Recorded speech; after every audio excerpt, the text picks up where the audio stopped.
বিএনপির শীর্ষ নেতৃবৃন্দ বলছেন তারেক রহমান শিগগিরই দেশে ফিরছেন।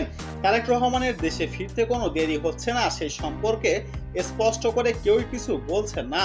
তবে বিএনপির মহাসচিব মির্জা ফখরুল ইসলাম আলমগীর একটি জাতীয় দৈনিককে দেওয়া সাক্ষাৎকারে জানালেন যে একটি কেস চূড়ান্ত নিষ্পত্তি হলে তিনি দেশে ফিরবেন।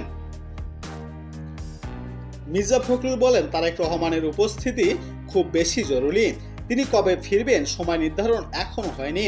এখনো ওনার একটা কেস চূড়ান্ত হয়নি। এই কেসটা চূড়ান্ত হয়ে গেলে আমরা আশা করছি শিগগিরই আসবেন।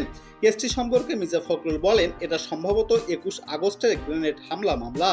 বর্তমান সংকট মোকাবেলায় বিএনপি কতটা প্রস্তুত জানতে চাইলে মির্জা ফখরুল বলেন আমাদের নেতা তো চলেই আসছেন, আর এতদিন তো আমাদের কোনো সংকট হয়নি। আমরা তো দেশনেত্রী বেগম খালেদা জিয়ার পূর্ণ সমর্থন পেয়েছি, তার উপদেশ পেয়েছি। আর আমাদের নেতা তারেক রহমান তো লন্ডন থেকেই দেশ চালিয়েছেন, আমরা তো তার নির্দেশেই দল চালিয়েছি। এই ব্যাপারে আমাদের